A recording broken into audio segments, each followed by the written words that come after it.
आज बच्चों आप लोगों को मैं त्रिकोणमिति के कुछ अनुप्रयोग यानी त्रिकोणमिति हमारी कहाँ काम आती है इसके बारे में बताने जा रहा हूँ। तो ध्यान से इसके क्या क्या प्रयोग हैं, अनुप्रयोग में कहाँ उपयोग में आती है।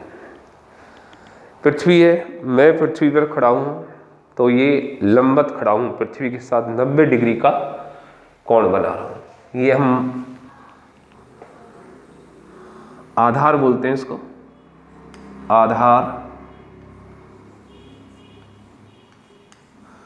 तल बोल दो, पृथ्वी बोल दो, भूमि बोल दो, इत्यादि नाम हो जाते हैं। अब मैं खड़ा हुआ हूं तो पृथ्वी के लंबवत हूं। बिल्डिंग, जितनी भी बिल्डिंग है पृथ्वी के लंबवत हैं, भवन पृथ्वी के लंबवत, खंभे खड़े हुए, पोल खड़े हुए पृथ्वी से 90 डिग्री का कोण बना रहे हैं। पहाड़ हैं हमारे, मीनार हैं, ये सब मल्टी स्टोरी बिल्डिंग है, टीवी टावर हैं, ये सभी पृथ्वी के साथ 90 डिग्री का कोण बना रहे हैं।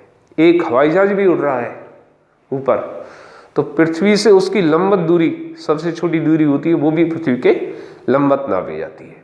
पक्षी उड़ रहा है पृथ्वी, तो उसकी पक्षी की ऊंचाई, कितनी ऊंचाई उड़ रहा है, तो पृथ्वी की लंबवत दूरी ही नापी जाएगी। तो त्रिकोणमिति के कुछ अनुप्रयोग, कुछ बुकों में इसका नाम है दूरी और ऊंचाई ज्ञात करना, त्रिकोणमिति के उससे। तो मैं एक प्रतीक के रूप में बना देता हूं कि जैसे एक आपका ये मीनार है, पृथ्वी के साथ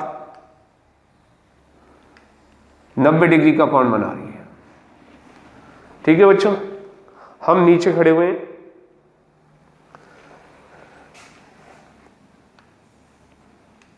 ये हमारी आंख है,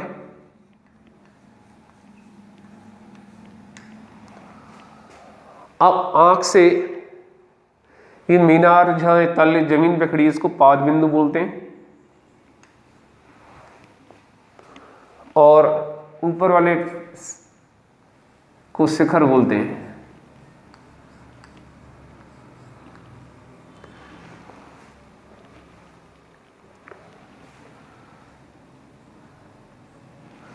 यदि हम अपनी आंख से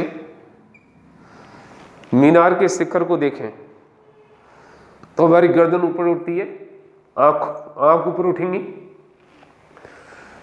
तो इस शिखर को देख रहे हैं हम, तो इसको बोलते हैं दृष्टि रेखा। नीचे से ऊपर की तरफ देख रहे हैं, दृष्टि रेखा।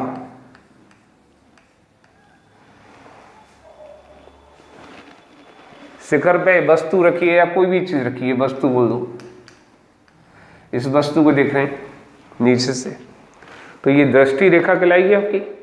और हमारी गर्दन, क्या आंखें ऊपर उठेंगी, गर्दन ऊपर उठेगी, उठी, और ये कोण बनता है थीटा डिग्री, इसको उन्नयन कहते हैं, उन्नयन कोण। उन्नयन कोण, नयन ऊपर उठना, तो उन्नयन कोण थीटा आ गया। अब मैंने आपको चैप्टर 8 में बता रखा था, समकोण त्रिभुज में थीटा डिग्री के सम्मुख भुजा लंब कहलाती है, ये आधार हो गया आपका, और 90 डिग्री के सम्मुख भुजा कर्ण। तो दृष्टि रेखा हमारी कर्ण बन जाती है। ये पहला अनुप्रयोग हो गया कि जो हम पृथ्वी से नीचे खड़े हों पृथ्वी पर, और उसको मल्टी स्टोरी बिल्डिंग, मीनार आदि को देख रहे हैं, तो हमारी गर्दन ऊपर उठती है, तो इस कोण की जो कोण बनाता है हमारी आंख के साथ, उसे उन्नयन कोण कहते हैं। दूसरी कंडीशन होगी, ये आधार है आपका,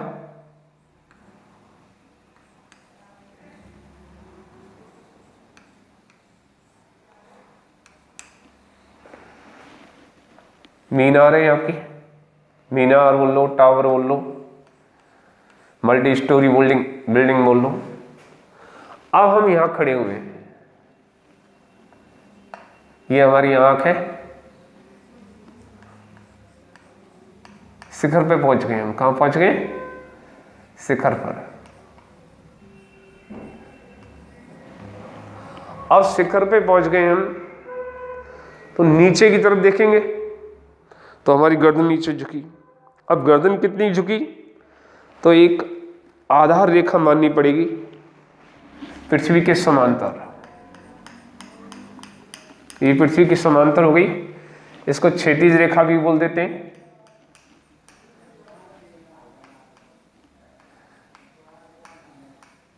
या समांतर रेखा।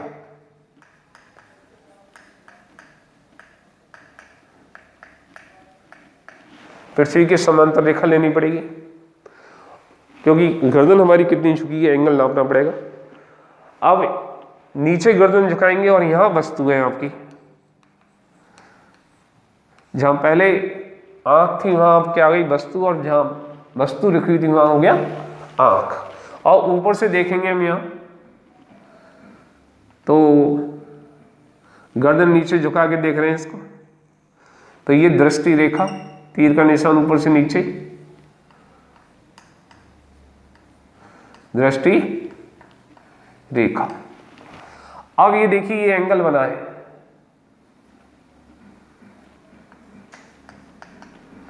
थीटा। दो समांतर रेखा हो गई और दृष्टि रेखा हमारी तिर्यक रेखा हो गई। यह जेड की आकृति बन रही है। जब दो समांतर रेखाओं को एक तिर्यक रेखा काटे तो जेड की आकृति बनती है। और ये कोण कैसे बनते हैं? एकांतर कोण होते हैं। तो ये कोण यहां आ जाता है, थीटा। लेकिन अब इस कोण का नाम अवनमन कोण, अवनमन, यानी किसी के नमन, हमारी नमन करते हैं तो गर्दन झुका देते हैं, तो झुका हुआ है और ये कोण यहां आ गया। फिर वही थीटा डिग्री के सामने लंब, और ये 90 डिग्री है, 90 डिग्री के सामने आपकी कर्ण हो गई। तो ये दो कंडीशन होती हैं केवल, अवनमन कोण कहते हैं इसको। पूरा लिख दूं, ये वाला कोण, ये यहां आ जाता है। तो दो कंडीशन है, पृथ्वी पर खड़े हो, किसी मीनार के शिखर को या मल्टी स्टोरी बिल्डिंग के शिखर को देख रहे हैं, तो ये हमारी गर्दन ऊपर उठेगी तो उन्नयन कोण बनता है। थीटा के सामने आधार और 90 डिग्री के सामने कर्ण। अब ऊपर से दूसरी कंडीशन में ऊपर से नीचे की तरफ देख रहे हैं तो एक आधार रेखा लेनी पड़ती है, जैसे क्षैतिज रेखा, समांतर रेखा कहेंगे पृथ्वी के। गर्दन हमारी कितनी झुकी? ये कोण यहां नप रहा है, तो इसको अब नमन, गर्दन नमन करते हैं, किसी नमस्कार करते हैं तो हम गर्दन नीचे करते हैं कि नहीं, तो नीचे उठ रहे हैं, जिसको अवनमन कोण कहते हैं। और ये समांतर रेखाएं, ये तिर्यक रेखा हुई थी, एकांतर कोण भी हो गई, तो एक कोण यहाँ आ जाता है, ये वाला कोण यहाँ आ जाता है। ये दो कंडीशन है। अब बच्चे कहते हैं कि भाई साइन थीटा लगेगा, कॉस थीटा लगेगा, टेन थीटा लगेगा, हमें बड़ी दिक्कत होती। तो इसमें कोई दिक्कत नहीं है, बहुत ही सरल है। एक टेबल बना देता हूँ मैं आपके साइन थीटा।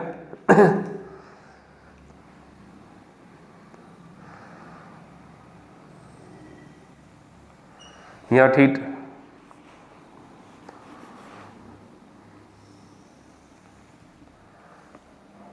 इस टेबल के अनुसार चलेंगे। यहाँ थीटा डिग्री, यहाँ साइन,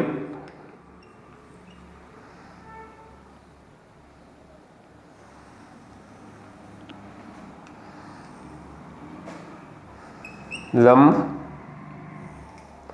आधार, कर्ण।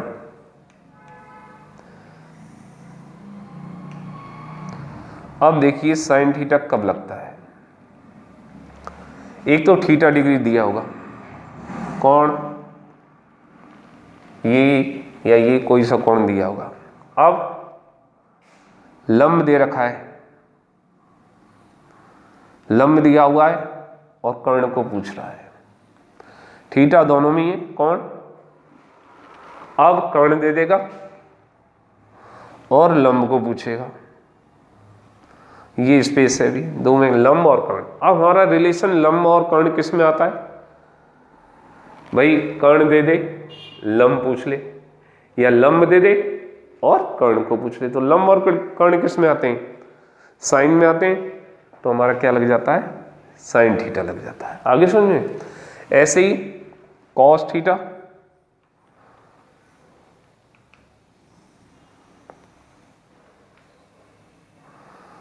थीटा सब में ही देगा, आधार दे दे और कर्ण को पूछ ले, या कर्ण पूछ ले और आधार हमें दे रखा है, थीटा इसमें भी देगा। अब आधार और कर्ण किस में संबंध आता है? आधार और कर्ण हमारी कॉस थीटा में आते हैं, तो कॉस लग जाएगा आपका।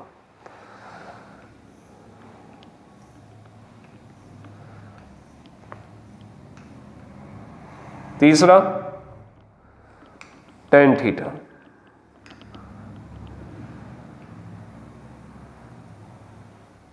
थीटा दिया होगा, लंब दे रखा होगा, या पहले चलो लंब दे रखा है और आधार पूछ रहा है, या आधार दिया हुआ है और लंब पूछ रहा है आपका, फाइंड करना है लंब। तो लंब और आधार किस में आते हैं? टेन थीटा में। लंब दे रखा है, आधार पूछ लिया, आधार दे रखा है, लंब पूछ लिया। तो लंब और आधार किस में आता है? ये टेन थीटा में आता है। तो ये तीन इस प्रकार लग जाते हैं। तीन इनके व्युत्क्रम होते हैं। साइन थीटा का कोसेक थीटा होता है, कॉस थीटा का सेक थीटा होता है, टेन थीटा का कॉट थीटा। तो पहले तीन से काम चल रहा है, तो बाकी की तीन हमें लगाने की जरूरत नहीं है, उनसे भी हो जाएगा। ये बाकी के तीन ही लगेंगे, पर साइन कॉस टेन थीटा पहले आते हैं, इनको लगाएंगे। ये आपका इसका आपका क्या बोलते हैं, इंट्रोडक्शन बेस समझा दिया मैंने, अच्छी तरह समझ में आ गया होगा। ठीक है।